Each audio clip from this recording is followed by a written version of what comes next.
All right, welcome to the podcast. Welcome. I think every episode's special, but a special episode today, I think it's always special when we can talk about a movie that is newly released. It's been a while. So it is on, I like to think, the public consciousness. Mm-hmm. There's no fear that people haven't heard of it or don't know what we're talking about. Yeah. We started off our podcast series doing the new Mission Impossible. We did Oppenheimer. And then we hit a dry spell. Yeah, a long break of just, we have to go back and revisit things. Mm-hmm. But this week, big movie event. Yeah. Because legendary filmmaker Martin Scorsese had his newest release, Killers of the Flower Moon, come out in theaters. And both of us went to the theater yesterday to see it. We didn't go together. We went separately. Yep. So and we haven't spoken about it. We opted to share zero information about our experiences, our thoughts, so that it could all be, we could be genuine here as we do it. So I'm going to start with the very basic questions of, the theater experience. Like, did you see it in IMAX? Did you see it in regular screen? Did you get snacks? Like, what was your... Oh, the basic theater experience. We don't talk about that enough. We don't. So here's my theater experience. I went to the IMAX theater, but we didn't go to the IMAX screen. I think it would have been phenomenal in IMAX, but sometimes I choose with my wallet instead of what I want to do, and I just felt like and I was with my parents, and they love movies, but they don't care about the IMAX really. It's not that important to them, so we just opted for the regular screen. So I have my rewards card at the theater I go to, and they scan your card and they're like, oh, you're eligible for a free large soft drink. And I thought, you know what?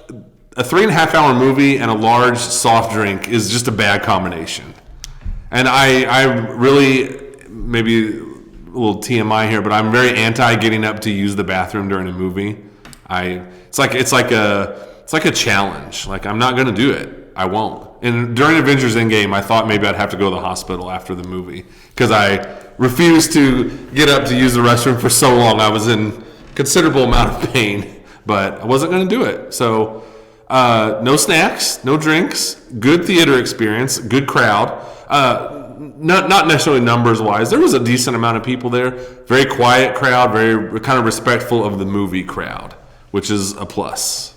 Yeah, that's good. I did go IMAX experience. I think that's a luxury that's also one of the benefits of being a single guy. Is when you're only ever buying a ticket for one. That's what I tell myself all the time. I go, hey, IMAX is more expensive, but it's still cheaper than 2 regular tickets. That's right. So I'm still coming out ahead. And then I decided, you know what? I went to a 4:15 showing. Mm-hmm. I was like, this is such a weird time. I know it's a long movie. I don't want to get...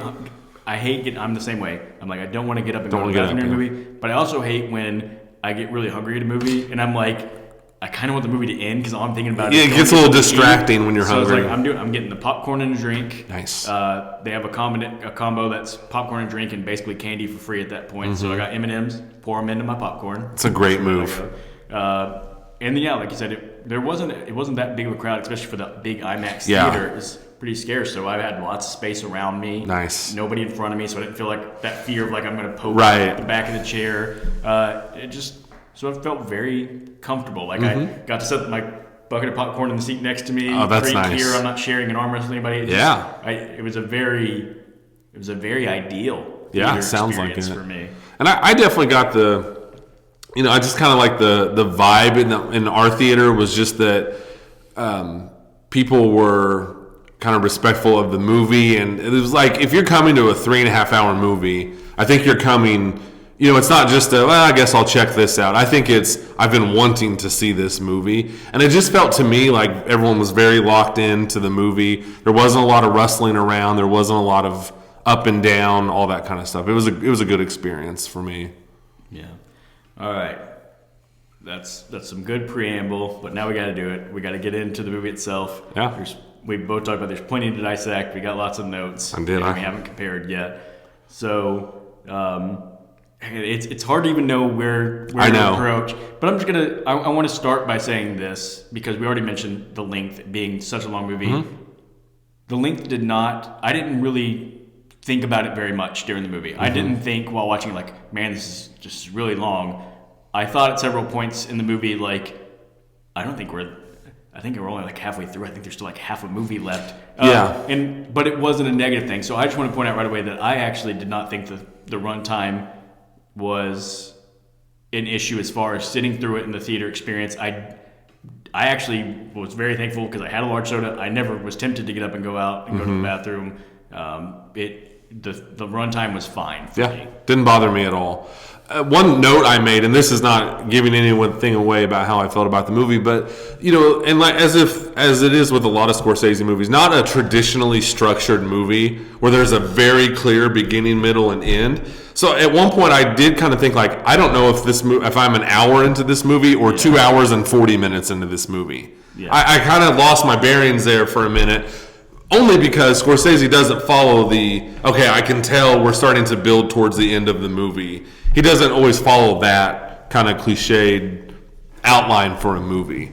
So there was one time when I just was a little lost in the weeds thinking, I just don't know if I've been in here for an hour or, like I said, for 2 hours and 40 minutes. And I don't wear a watch, and I didn't want to like sneak a peek at my phone or anything. So, yeah, I think you're right. The time can be sort of disorienting because Scorsese does this thing where he'll let some scenes carry on for a long time and breathe. Yes. And then he'll do these really quick boom, things. boom, boom, boom, boom. Yep. And so you're like, a lot's happened, but also not a lot has happened. And like you can't tell like how much have I been watching. Yeah, I legitimately had no clue. So, but no, the 3.5 hour runtime, not an issue for me at all. Yeah. So let's just go ahead and come out and say it. Just rip off the Band-Aid? Like, I did want to preface it with this. I was looking at it. Rotten Tomatoes, 92% critic score, 84% audience score. That surprised me a little bit because, again, the people that are seeing it are Scorsese people. I don't know. And then on IMDb, their Metascore was 90%, which just basically tells you all the critics are really enjoying this movie. Yeah. Andy, what did you think of this movie? My favorite movie of the decade so far. Wow, of the decade. I guess we're still early in the decade. It's early in the decade, and I know that. And I also know, we've talked about this on pods before, it's easy to do the quick reaction. Mm-hmm. Like, you see some greatest movie ever. And I'm not saying that, but I'm telling you, I loved this movie. I was so absorbed in this movie. And we're going to get to a lot of things I loved, so I don't want to get too far ahead of myself. My first thought was, how many years back do I have to go? Can I say my favorite movie the last 5 years? Could I say 8 years? Could I say 10 years? That's where my mind went initially. Wow. Yeah, I loved this movie. I've said before, Scorsese is my favorite. Right. And I know, it's hard to gauge sometimes how much just kind of like predetermined not prejudice is not the right word, but just bias. Yeah. And I'm not saying none of that is factored into this, but to me, I was so absorbed in this story. I was mesmerized by the acting. I know we're going to talk about the acting, and I just have such an admiration for Scorsese, and just like you said, how he will just let his movies breathe. He can do the boom, boom, boom, boom, boom, boom, fast-paced, fast edits, freeze frame, slow motion, going back on stuff we've already seen, voice. So he can do all of that. I was, like I said, mesmerized by how he just kind of let this story just play out. And yes, there are still a few tricks, and it's like a flashback. Now you're going to see how this person was murdered, who was murdered earlier in the movie. There's some of that stuff, but mostly I just felt it was just just the sign of a great filmmaker who's in his 80s. And who has that confidence to just say, I'm putting my faith in the story and the performances. So I couldn't have liked this movie anymore. All right. Wow. I am not that high on it. Okay. That's good. This might be our first time we've never... Yes. My first note that I wrote down as I was trying to think through my note is I didn't dislike this movie, but I feel like all my thoughts are going to make it sound like I didn't like this movie. I enjoyed the movie. Yeah. Like I said, I went through that whole time, and I never once felt like bored. I need this to get over. I enjoyed the movie. Like, I think this is a good movie that I like. So it's weird to me that I walked out going like, I really want to talk about this movie because there's so many things that I'm like, I wonder why that. I wonder why this. And like, sure. And it's not because I didn't like it. Right. But it's going to sound like I'm nitpicking it, but it's really just I'm hung up on like I would love to sit down with Martin Scorsese and talk about it. I'd love to sit down and talk to the actors. I'd love to, just all of it and go like, well, why didn't you do this instead or do that instead? And and I hope I want everyone to know I'm not saying that because I thought it was a bad movie. Right. It's just where I'm coming from, but also like I'm going to go ahead and say I didn't love it as much as you did. I did think afterwards, like, Oppenheimer's still sitting at the top of my movie of the year list. I liked it better. Sure. I don't know like where I'm going to rank this one after I finish processing it, but like you said, this is immediate return. So it is, and to be fair, like it is a lot to process. Yeah. It is a big story. There's a lot happening, and it's not a conventional movie. It's not and I'm sure we'll get into this, but I get your point and I even had some of those questions where I'm going, interesting, like why not this instead of this, or how come this way and not, that's fair. And one thing I feel like I have to qualify this with is I think something gets in my head, and this is my fault. When things get in my head, they can derail me as it is. But I think one thing that gets in my head as I'm watching Martin Scorsese movies now is we know like Martin Scorsese has been sort of critical of the MCU, right? Yes. And saying like it's not cinema. He's outspoken about it. And I think in my head it makes me overthink Scorsese's movies because I'm going, all right, Scorsese, show me cinema. And as I'm watching, I'm overthinking everything he does and going like, so what choice are you making here? What are you telling, and then I'm like, stop it, Jimmy, just try to enjoy the movie. And I know because, I don't mean that as a criticism of Scorsese, I'm kind of with him. Like, I would probably prefer his movies to MCU movies, but it just, all I could do was analyze as, okay, cinema master, show me my cinema, and it probably got in the way and raised some of these questions more than it should. No, I think that's a really interesting point. And I couldn't help but wonder myself if that gets in Scorsese's head at all. If he, even subconsciously, feels the pressure to be so anti this established movie style that he makes choices that go. And this is again where I would love to sit down and talk to him. I wouldn't ask him that directly, but I would just wonder if like pick his brain a little bit. If something was a little more like the mainstream way that they're doing things, and he goes, no, I can't. Like I'm too anti that. I got to go this way sometimes, and maybe not. I know it's a very human thing, so it's possible. But like that's all I just kept thinking about. Some really interesting insight into your brain. Yeah. All right, so let's. Do you have a way that you would like to begin diving in this? And I'm going to go ahead and say right now, for people listening or watching, we're going to get into spoilers. Yeah, there's no way to really start talking about this. No, I don't want to tiptoe around anything, so we'll talk. And honestly, it's not one of those movies with a great deal to spoil. I don't think so. There's no twist. There's not a big twist. No, but just still fair enough. Yeah, fair. Just know. I'm not going to avoid spoilers. So yeah. So is there a way that you think you'd like to start, or? I kind of just have bullet points as to what I think worked so well for this movie. Great. Do you want me to just jump into one? Yeah. These are not in like an order of most to least important or anything. I just, I knew we were going to do this pretty quickly, so I just so to me, like I said, I've already kind of said this. Number one, Scorsese. And I think part of the reason why I was just so invested and I was so involved in this movie is because just what I said at the beginning. Scorsese knows all of the tricks. And I'm going to use Goodfellas as the example. Goodfellas starts non-linear. I mean, Goodfellas starts, guys are driving in a car, you have no idea what's happening. That's actually a scene that occurs much later in the movie. In the first 5 minutes of Goodfellas, you get voiceover, freeze frame, talking voiceover over the freeze frame, non-linear, flashback. I mean, he knows all the tricks, and he's amazing at them. I mean, Goodfellas is, arguably greatest movie ever made. I mean, you could probably have that discussion. Casino is another example. He knows all the tricks. He does, cool shots. His camera is all over the place and all that stuff. So I think I was so fascinated in knowing that he knows how to do all those tricks, and he's, I think, the best at it, and he chose not to do those tricks in this movie.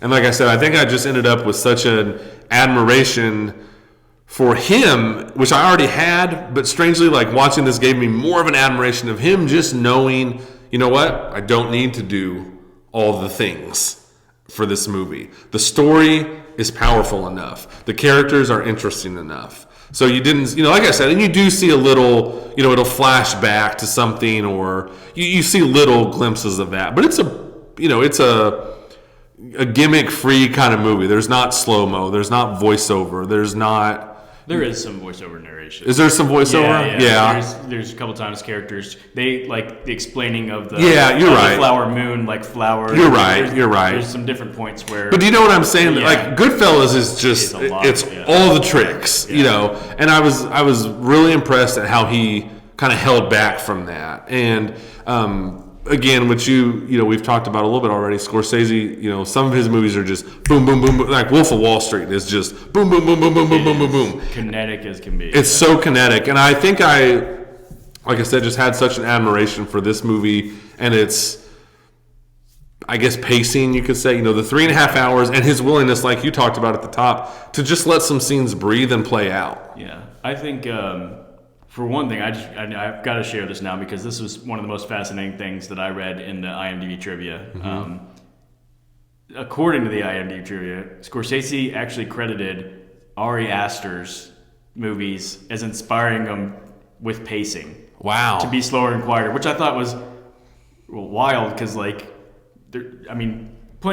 he even said that Ari Aster is kind of a throwback to an older style. Yeah. So Scorsese knows Ari Aster's not the inventor of this, but I think maybe just it refreshed Scorsese in a way that he goes, oh yeah, what a good reminder of what it can be like when things breathe. And it kind of kills me that someone new like Ari Aster could inspire Scorsese in any sort of way. That's crazy. I knew they had some kind of working relationship because there's an thing you can find on YouTube where Scorsese interviews him and they just talk. They're just talking about movies. That's interesting, but. I'm with you, the letting it breathe thing, and I thought it felt very appropriate to the times, I think, because you're right, Wolf of Wall Street was very kinetic, but it's a kinetic the story they're trying to tell. Yeah, like it was all about 80s excess, I can't say the word, excess, yeah. And like just being wild and crazy over the top of the time. Whereas this happens in the plains of Oklahoma before life sped up so much. No fast pace of life, yeah.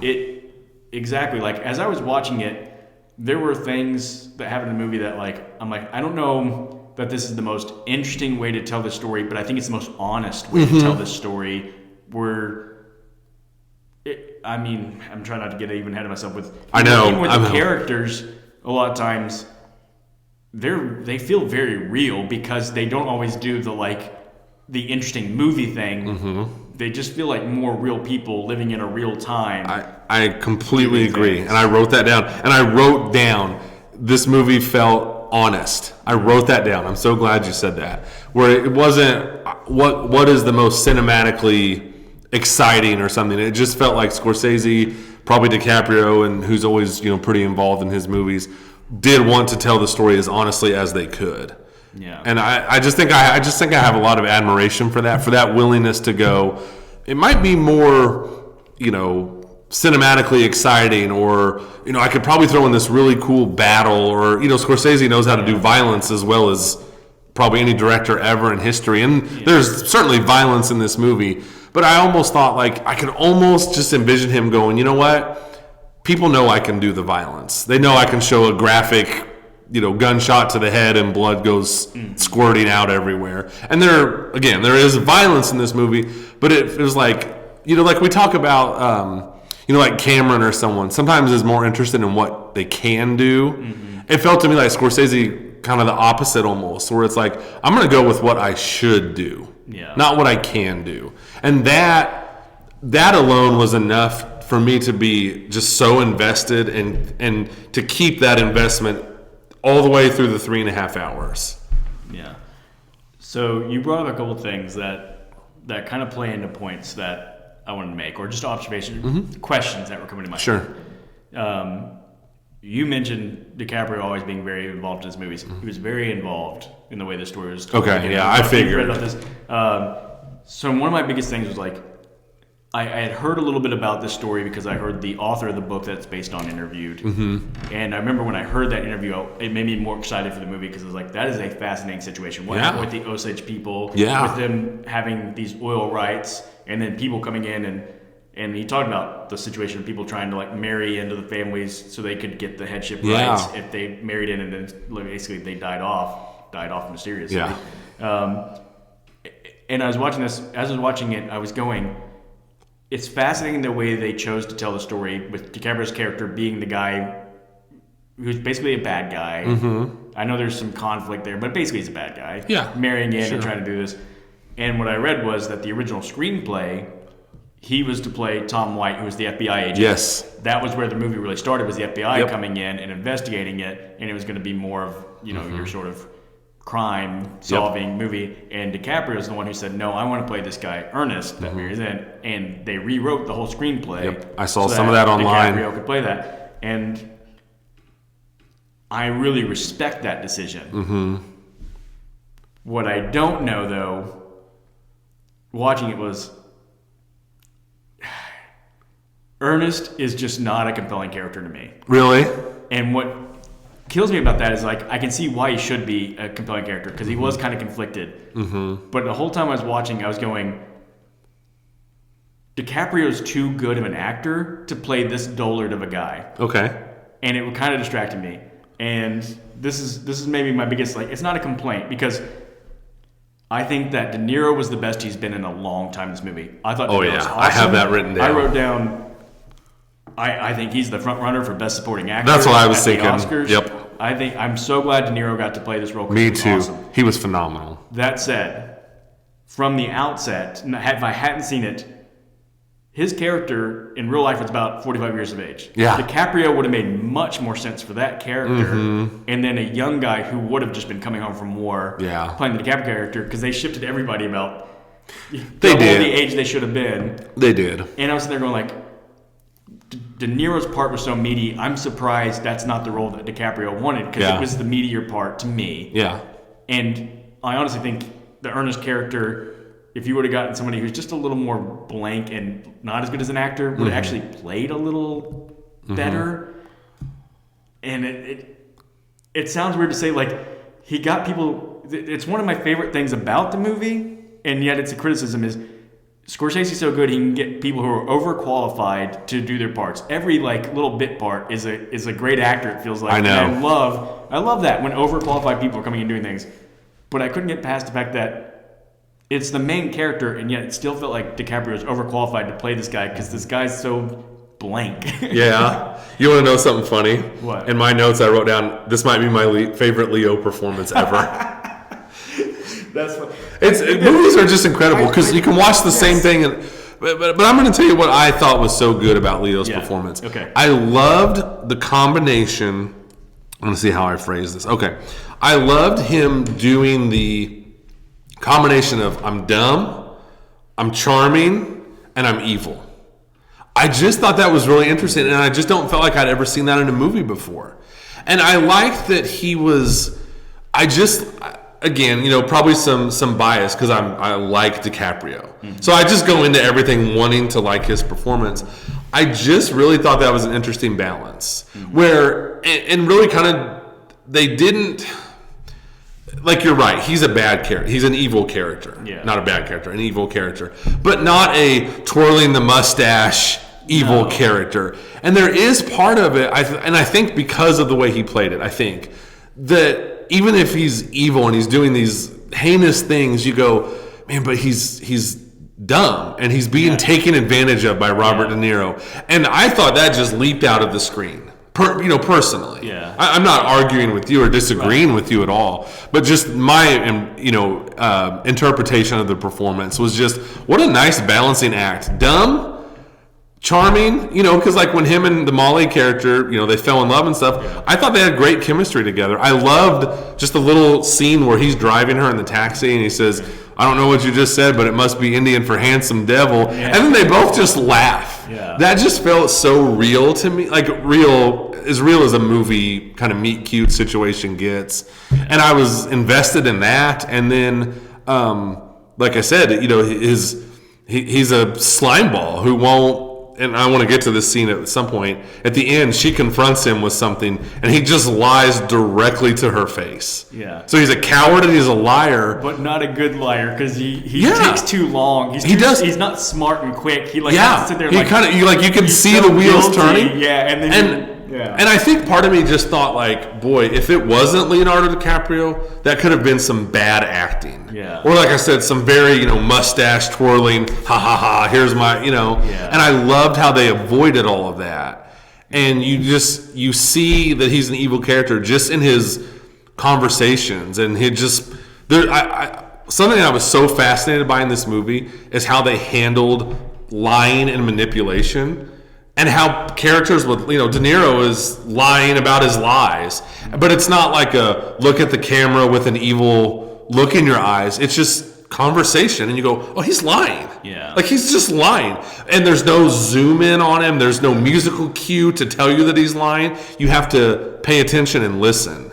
And I'm kind of getting off track. But I loved all that about Leo's performance. Yeah. Even with that criticism that I said, that I'm like, I think it would have been less distracting to me. And again, distracting only in the sense that I'm overanalyzing, and I'm aware of that. That's who you are. That's okay. De Niro is fantastic. So as I say that, I also think, okay, well, if DiCaprio's playing the De Niro part, and we get a younger actor, who do I want? And I'm like, can I picture Tom Holland in that part? Can I picture Timothy Chalamet? And I'm like, ugh. I immediately don't like that mental picture. And so, as I say that criticism, it's not like I want the alternate. I know. And your points are valid. And I'm not disagreeing with you at all. That's what hit me, was just what a great balancing act between these three kind of character traits that Leonardo DiCaprio had. And then I couldn't agree with you more. Give De Niro the Best Supporting Actor Oscar. Yeah. Phenomenal. And, I want to talk a little more about De Niro because, again, I think it's the best he's been since fill in the blank. I don't know. I don't remember the last movie where he was this good. And not to say De Niro's been bad for a long time, but just it feels like he hadn't had the right role. Well, there's not a lot of great old men roles, sort of in reality. He also got way less picky, and he started doing a lot of these like direct-to-video, just generic crime movies, and you're going, oh, come on. And he did all the Meet the Parents stuff, and you're just like, come on, De Niro. So this just felt like kind of bad, Irishman and then this, and it's like, here's my De Niro right here. Yeah, but even,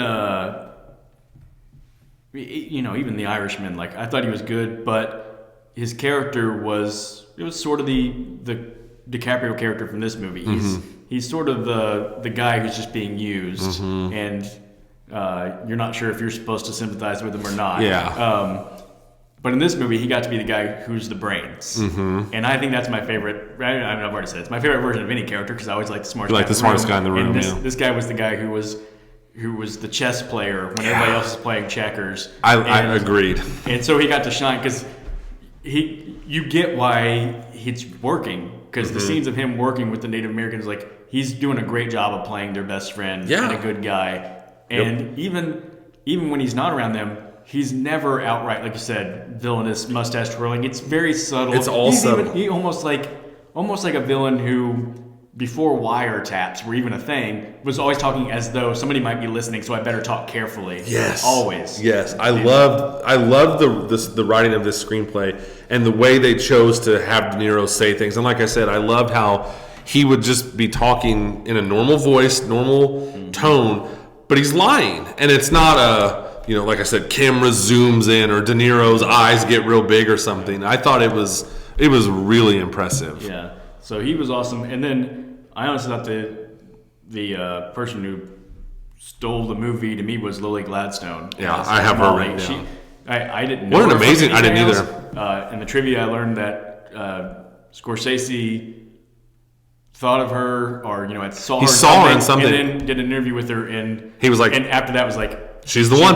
And it was basically like, forget all the other auditions. For a video call, and you're right. I thought she was great as someone who's an unknown to me, which it isn't everything, but it's a general kind of movie nerd. Not knowing her usually means they're pretty unknown. to be in scenes with like Leo, like you said, and to hold her own, and hold her own. Like she was so charming in those scenes. Like the first time he comes to her house and they share a meal, and she's just.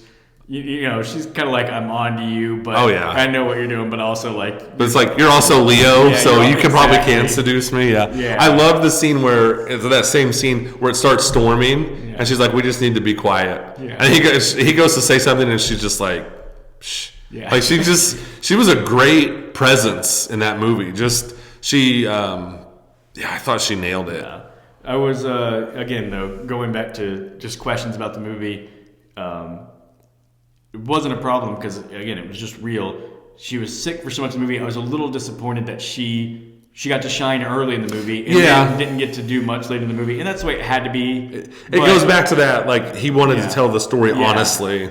But I was a little disappointed because I just enjoyed her so much. I wanted more of her. Me too. And so, it's just the way it worked out. It's probably better to leave wanting more than to overdo it. Yeah. But a really challenging part, too. Yeah, because at the beginning, she's not cheerful necessarily, but she's not beaten down by strong. She's strong. There you go. And then to play sick, I think that could be such just a I don't know, generic or just here's oh, I'm sick, And I thought all that stuff was good, and she didn't have a lot to do because she's just laying in bed sick, but it could have gone bad, I think. And then.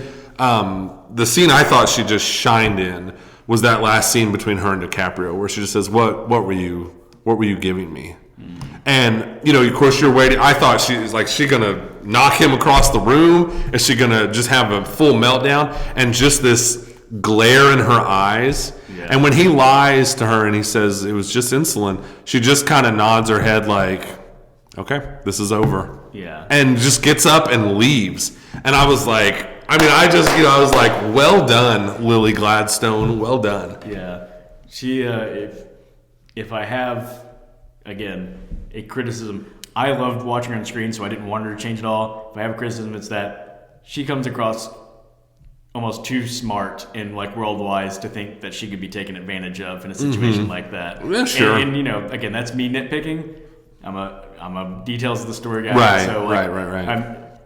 There was an element of me going like, well, yeah, it had to be DiCaprio because this girl's too smart. She wouldn't fall for a less charming guy than DiCaprio. But DiCaprio was even playing it with so little of his natural charm that, like, again, just going back and forth. That's all fair. It just didn't bother me, Yeah. Yeah.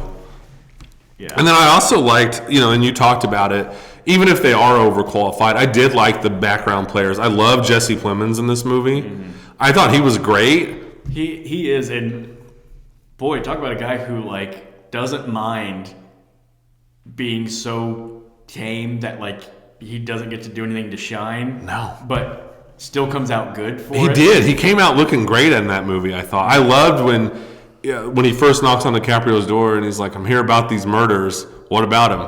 Who's doing them? That was just a great exchange, and I just thought he played that so well. Yeah. Brendan Fraser pops up in the last, maybe 20, 30 minutes. John Lithgow. I loved the John Lithgow. I did too. I really liked that a lot. And again, they're not, let's get this guy a supporting actor Oscar parts, but they're just good actors coming into the late, the back half of the movie and doing a good job. Yeah, and it's all, it's just like we talked about with Nolan when we did Oppenheimer. It's actors want so badly to work with them that they'll do whatever part. I read again in the trivia, Lithgow joked that he would have run the craft service table just to be on the. A Scorsese movie, and that's a win for everybody because then movie guys like you and I just get to watch good actor.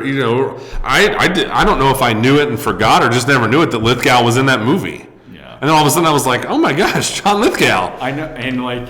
He required a double take from me. Like Brendan Fraser was so clearly Brendan Fraser. The moment I was like, oh yeah, it's Brendan Fraser. Lithgow was like, wait a minute. I know. It was the voice that did it for me. I was like, that's John Lithgow's voice. He's older and everything, but again, they're not going to win an Oscar, but great job in the movie. And then, of course, a lot of actual Osage in the movie, and I didn't think anybody did a bad job, for just being. There's a lot of non-actors acting in this 3.5 hour Scorsese epic, And I didn't think that hurt the movie at all.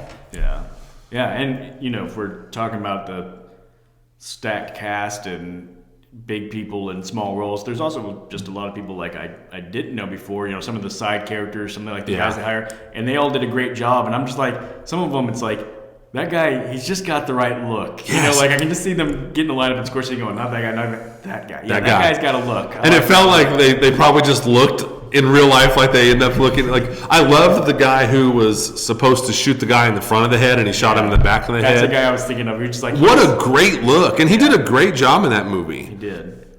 Yeah. So, guy that maybe I'll never see again.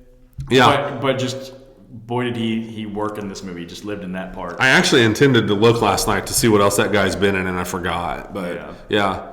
So, I'm not taking over from you. I just want to ask you, do you think De Niro will win Best Supporting Actor? I was trying to think through I know. what his competition will be. And, I was even like, okay, I still think Cillian Murphy's probably the front runner for Best I would Actor, say so. Even over DiCaprio.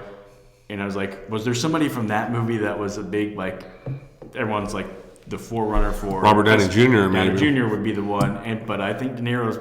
That would be a great race, De Niro and Robert Downey Jr. Yeah. That would make me want to watch the Oscars. Yeah, and I would. Do you think Lily Gladstone will be actress or supporting actress? I bet they would put supporting. Supporting, and I think that's deserved. Yeah. And I wouldn't be shocked. I mean, DiCaprio a lot of times is just a guaranteed Best Actor nominee. Yeah, for sure. And Scorsese and Nolan will also both be, I'm sure, director. All of a sudden, I'm thinking I'm gonna have to tune into the Oscars for the first time in a long time this year. Yeah, there could be. I'm sure I'm forgetting other things. I guess. I know it's hard to think back. Obviously, Barbie will probably have a lot of nominations. It probably but will. I have to think Oppenheimer and Killers of the Flower Moon right now are sort of the two big. It seems to be that's the thing. Movies Yeah, that will be. Yep. Do you want me to keep going through some of my bullet points? Because I had a couple more, and we've talked about this a little bit. I don't want to just be repetitive, but I think another thing that just really grabbed my attention, and we've talked about it, is the overall subtlety of the movie. Mm-hmm. Where, whether it's De Niro, kind of being a little, because De Niro can get crazy, they like Cape Fear De Niro or something. I mean, which is obviously a much younger De Niro. He can get crazy. But I just thought I was really impressed with and I've already talked about Scorsese just kind of cutting back on a lot of the Scorsese things he can do. And I thought the performances were, in a lot of ways, kind of subdued, but in the right way. And so I appreciated that. And I felt like the violence was kind of toned down a little bit compared to some scores. You watch like Goodfellas, Casino, going way back to Taxi Driver. I mean, just extreme violence. I think the scene that best illustrates that is the first guy they send to Washington, D.C. Yes. And he kind of gets mugged and stabbed. Yep. Because that's really the scene where you would think could get really violent is with the stabbing. Yeah. And they really kept blood in the scene, the way it was shot. So, you're right. He really toned down. I thought all that really just worked for I guess you would just call it kind of the tone of the movie. Where we cut back on the loud and the flashy, and it helped me to just submerge myself in this world. Yeah. So I thought the subtlety of the movie and the performance was a plus. Yeah. I was kind of thinking about this after the movie is just overall, it wasn't like a hard R. No. It's not a movie that there wasn't a lot of language. That was one thing that I thought I didn't mention with my theater experiences. There was a family sitting down in front of me and they had a kid with them. And my first thought that is brave. Was like, you're really going to bring a kid to this movie? But by the time the movie was over, I was like, there really wasn't much for me to be like, I can't believe that kid had to watch. I mean, honestly, you can almost argue that could have been a PG-13 movie. Yeah. I mean, there was, probably just enough. I mean, it had to be just for violence. There wasn't really any, not a lot of cursing. Not a lot of cursing. There's no sex. No, nothing. Or like that. So, it was just those moments of violence and the blood. And I'm sure, again, Scorsese just wants to work in a very free, this is just for adults cinema. And that's, I know what a lot of directors say is the R rating just gives them the freedom to say this doesn't have to have mass appeal. It's just for an adult audience. Enough. And I know that's probably what he would say. Well, and even going along with kind of what I'm saying about the subtlety or everything just kind of being, like Wolf of Wall Street is kind of famous for the amount of cussing. I think it holds the all-time record and stuff. Scorsese likes everything. The amount of everything. It is a hard R. A shocking R almost. Yeah. But Scorsese sometimes likes, like he'll say, like with Wolf of Wall Street, it's intentionally a hard R and it's intentionally excessive because that represented their lifestyle.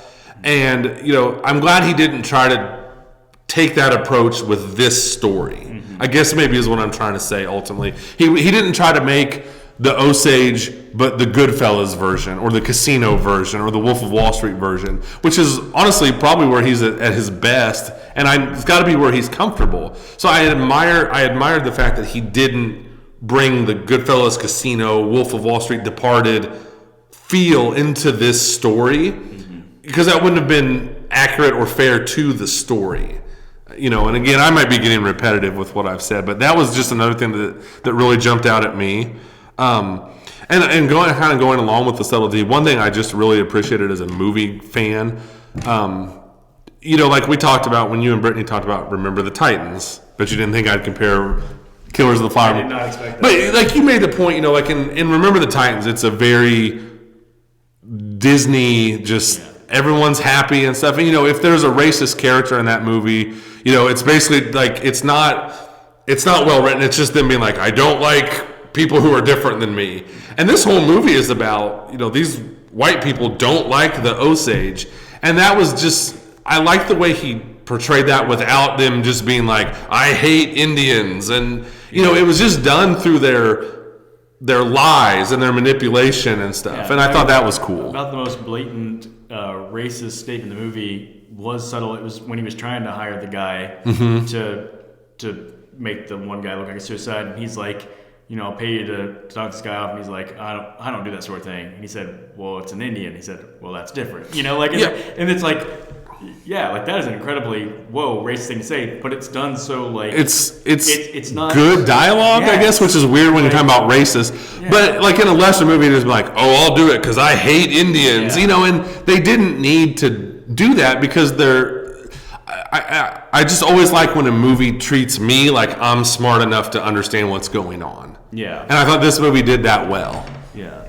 I mostly agree with you. I do, again, it's unfair to say at the same time, I really appreciate the honesty and the realism with which they told it. And then also at times, though, I wish there was a little more Hollywood flair to it where there would have been a little more craftiness to the characters. And in real life, they probably, that's probably as crafty as they were. But, like, I almost wish I would have been unsure of De Niro's intentions for more of the movie. And I feel like very early on, it's pretty clear. Yeah, like, he's just manipulating. Sure. And he's really good at it, and the scenes are compelling. But I'm like, would I have been more interested if we were an hour and a half in the movie? And then all of a sudden, you're like, like suddenly unlocking. And and that's more of a Hollywood thing to do, and it's more traditional. And so I can't give it credit for being honest and real and criticize that. Right.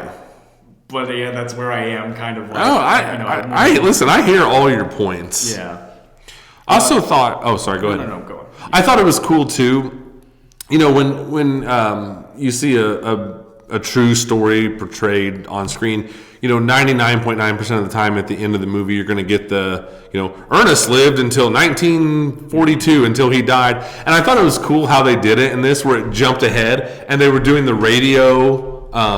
It was on. We were seeing the filming of a radio live broadcast. Yes, I thought that was cool. I just always appreciate when someone comes up with a new way. Because you do need that closure, I think, after investing 3.5 hours in the movie. I do want to find out what happened to these characters. And I appreciated that it wasn't just like, like a scene of like De Niro walking into jail handcuffed and then the title cards come up where it's like, lived for another 25 years in prison until he died. I just thought that was just a nice little twist on wrapping up the story. And then you get the Scorsese cameo. Yeah. So I'm just gonna go opposite of you in this one. That's that okay. was actually my least favorite part. You didn't like that? I was like, it was a choice, that's for sure. Like I get it. Like there wasn't a great like Hollywood moment to end on. Yeah. And so here's some exposition brought to you by radio broadcast. I was distracted by Jack White being cast as one of the voices. Yeah. And then Scorsese gets up there and I'm like, oh, here's your moment, Scorsese. Yep. You get to do the dramatic epilogue. That one, I actually wrote the ending was a letdown. You didn't like that? I didn't like that ending. I guess to me, like, kind of like you just said, like, it is hard to end these big, sweeping, epic movies. And I think more than anything, I just thought, well, at least they tried to think of something different. I guess is kind of how I looked at it. No, but I do again see your point. And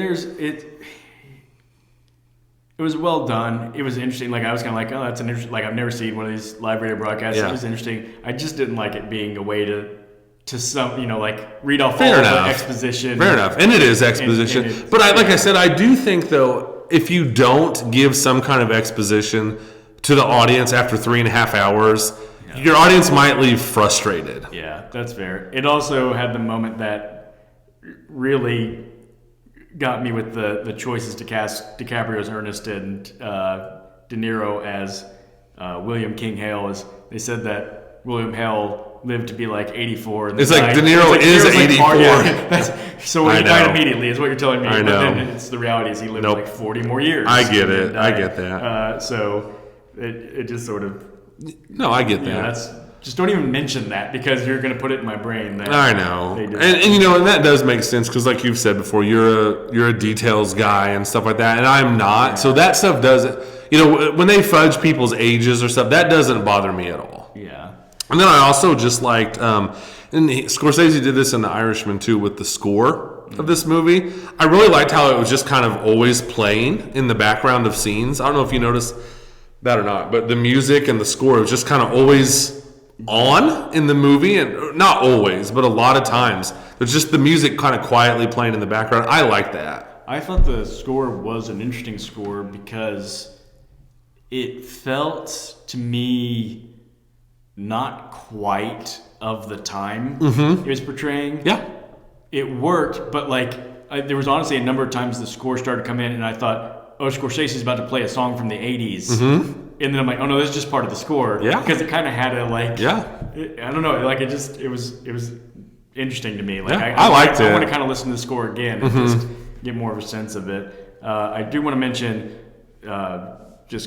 we are movie nerds, that the cinematography was phenomenal. Oh. There was some great shots. There was. So, just the quality of the movie. I don't even know sometimes what to attribute to, but I'm like, sometimes you can just make your movie look so good that I almost don't even care what's happening because I'm just like, what a great thing to look at. I actually wanted more scenes of just that sweeping, just the land. I wouldn't have minded more, maybe some overhead shots or something. Because, it was great to look at. Yeah, I mean,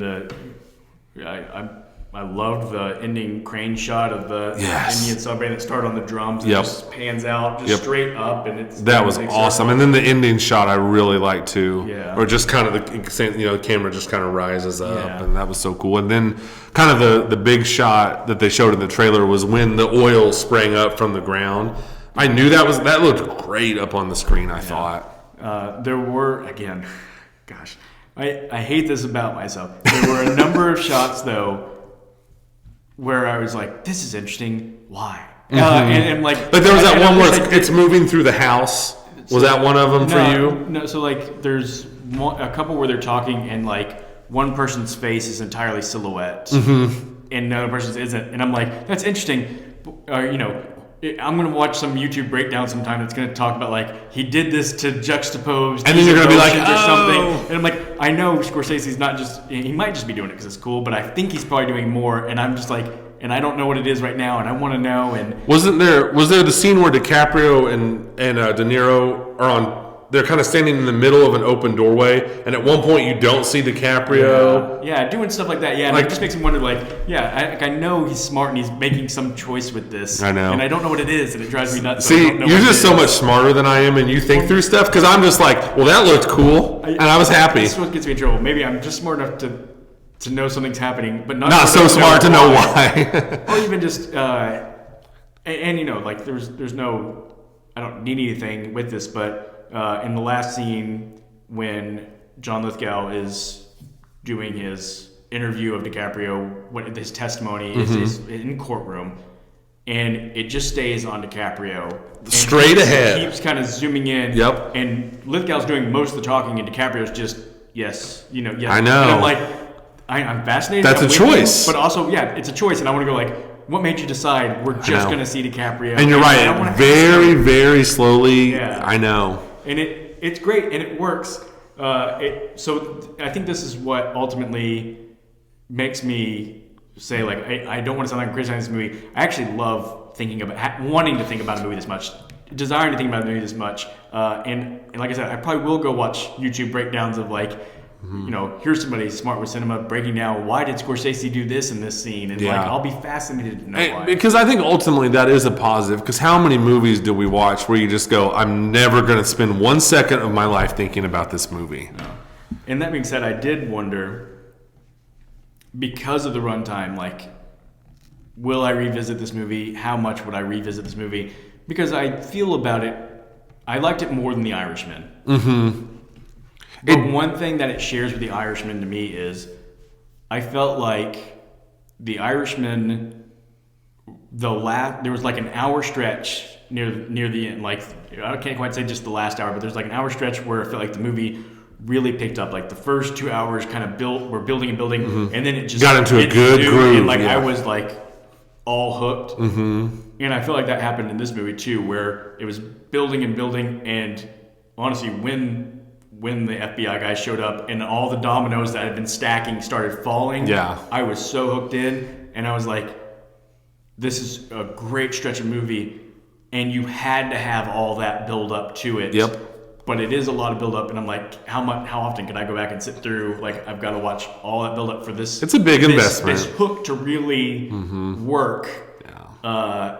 It is a big investment, but it did work. But I do think there was like a clear best stretch of the movie. Sure. In it. Well, I just don't think I think Scorsese is the all-time greatest at showing, like you said, the dominoes falling. Mm-hmm. Goodfellas, Casino, Wolf of Wall Street. The rise and the fall. Scorsese is the best at that. Yeah. And it probably, again, it tells something different about our personalities, that for all the talk of me being a cynical person and negative, I always want people to root for, and I think that's my hardest thing with Scorsese movies is he's not interested in you having somebody to root for. And I think as the dominoes were falling, I was like, do I care if DiCaprio gets caught or not? Do I care if his relationship works out or not? Do I care? And I'm like, I don't. I'm interested to see what happens, but I feel like what's going to keep it from being my favorite movie of the past decade, what's going to keep it from me, like it more than others, is I didn't end up caring for any of the characters except for the Molly character. And even I was going to say, what about Molly? I cared for, but it was also kind of like, girl, the red flags were there. You should have seen this coming. This, as all your family is dying around you, your husband's just always like, And again, I don't disagree with you, but that just it didn't bother me. Yeah. And again, I come into Scorsese movies thinking I want this to be one of my favorite movies of all time. Yeah. So I spent a lot of time last night and this morning trying to like truly, honestly think through this movie and be like, don't say what you wanted to say. I wanted to show up here and be like, my favorite movie of the year, but I honestly think it is. Yeah, and I'm so happy that you looked at that back because like I mean this sincerely. Like I want everybody to love movies, and like when this comes out, I'm like, man, Andy loves Scorsese. I hope it's everything he wants. And it was. It was.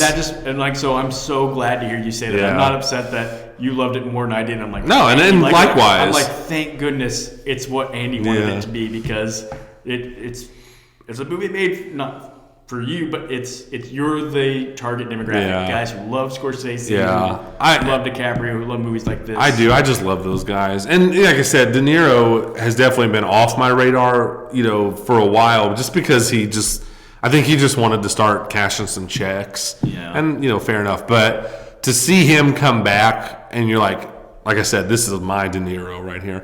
I also just wanted to quickly point out a scene that I loved because I couldn't really fit it in anywhere. I loved the scene, and I really don't know why, because it's not a nice scene. But when you finally see how the sister, Anna, I think maybe was her name, the drunk sister, when you finally saw her get killed, I loved the awkwardness of that scene. Where they're like, stand up, and she kind of falls. Yeah. And she knows exactly. And she going, you're going to kill me. And they just do. Yeah. And that was that is the kind of stuff that brings out the movie lover in me, where I go, I love that this guy who, Scorsese, who has proven himself to probably be the GOAT, still is willing to be like, I'm going to make this scene, I want it to be clumsy and strange, and I'm not going to, I don't know. Does that make any sense to you at all? Yeah. Like, I loved just the awkwardness of the scene and how it was intentionally awkward. And then she just kind of, they shoot her at the time, and she just kind of falls, and then those guys are just like, all right, and they just walk off. Stuff like that, where I just go, man, this guy could just be coasting, meaning Scorsese. Yeah. He could just be coasting. He could have made a Marvel movie. He could have cashed the check. And he wants to do these challenging, long, odd movies and have these odd scenes in them. And, man, that just makes me so happy. It makes me feel like movies will just always be awesome. And, Marvel and franchises won't just suck the life out of movies. So just that little scene just made me real happy.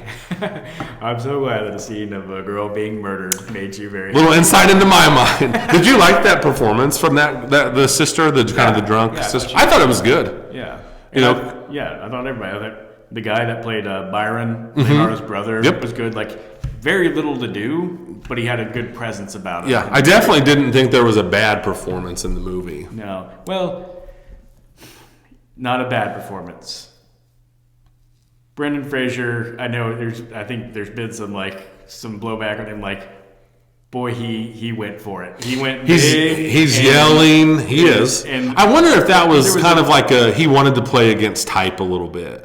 Because he has that reputation of like, this is just a nice guy. Yeah. So I don't know. It didn't bother me. It wasn't bad, but it was the only performance that I felt like, could we have done something else? He was definitely trying to maximize his minutes, wasn't he? Oh, for sure. Yeah. He was. He's like that guy. He's like, He almost immediately starts yelling. Like, you see him, and then he's like, I want to interview. And you're just like, whoa, Brendan Fraser, just going for it. Yeah, everybody else is being subtle in the movie. And he was not. No, he is not. He said, I'm going to. They beat you, didn't they? All of the. He was like, Scorsese's like, Brendan Fraser, I'm giving you 10 minutes. And he's like, it's going to be a good 10 minutes. Yeah.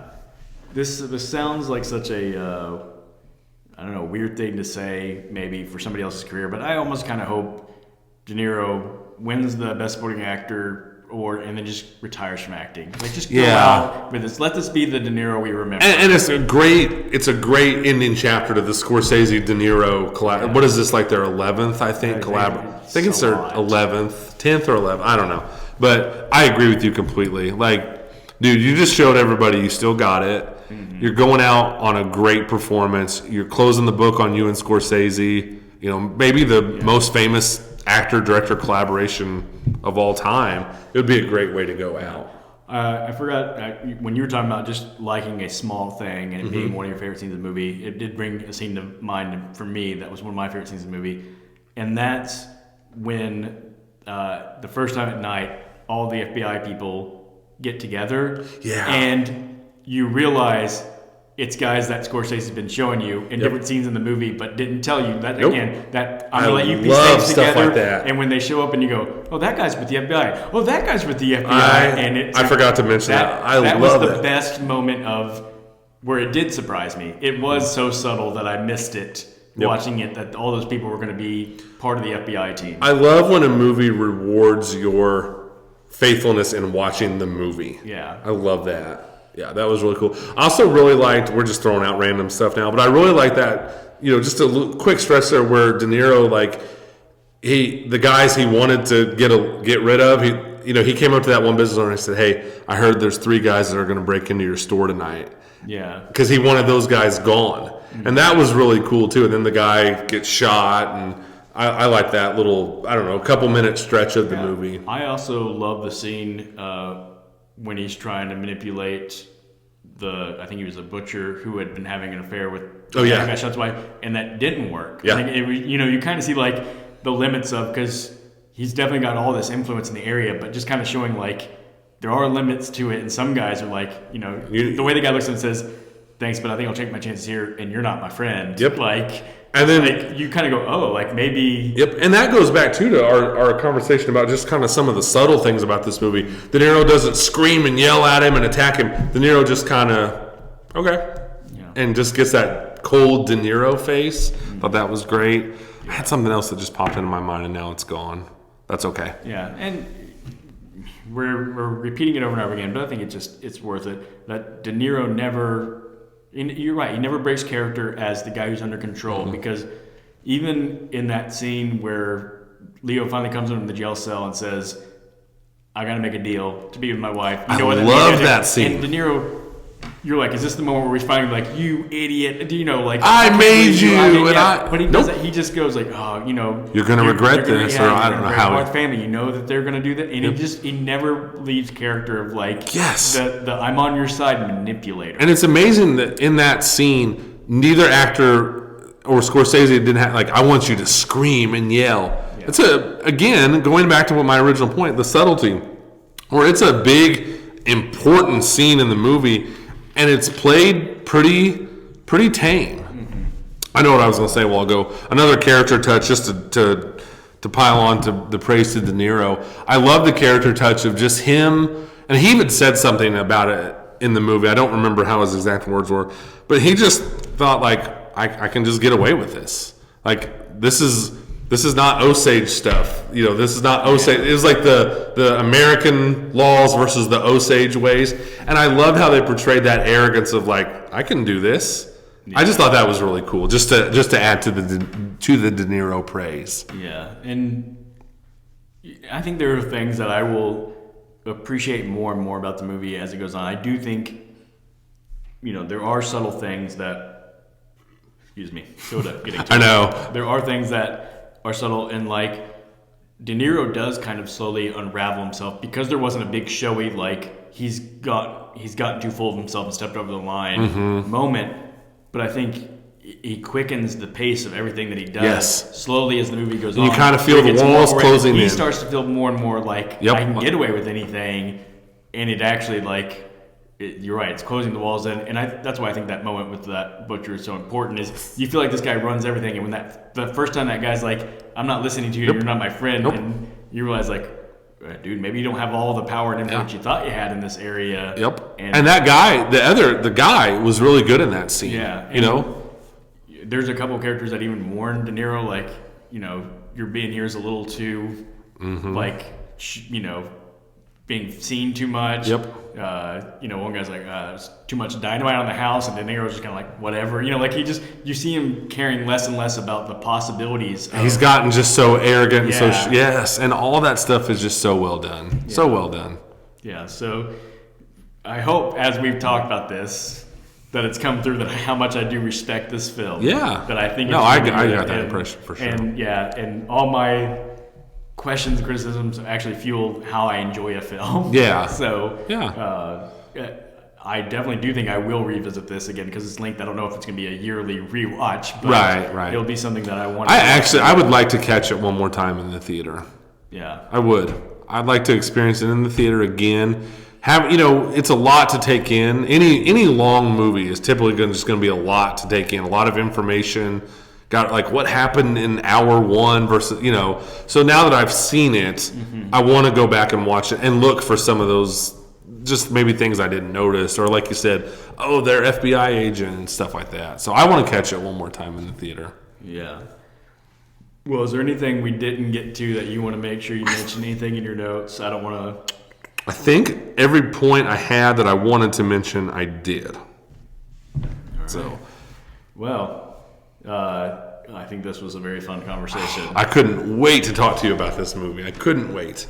And I'm sure as the day goes on, we'll both think of a dozen more things. That I know. I should have talked about that or mentioned this. I don't think we've ever done an episode where within like 2 hours of doing it, I haven't been like, why didn't I mention this? I thought about it all morning and then I forgot. So, can we just quickly ask, like, where does this rank for you, like in the Scorsese? Do you have any thoughts about that, or are you interested enough in his career? I was trying to think about that, and I was like, I think this is actually the question that I dread the most because we tend to do this with movies. And I was like, Scorsese, for someone who's been around and working for as long as he has, I haven't seen like that's so fair. many Yeah, of his movies. it's a lot of career. It's like this movie. It's a lot of career to take in. It is. So I am really curious. I want to hear, because you are the Scorsese guy, where you think this falls with yours. Gosh, yeah. I asked the question and I wasn't even prepared to answer.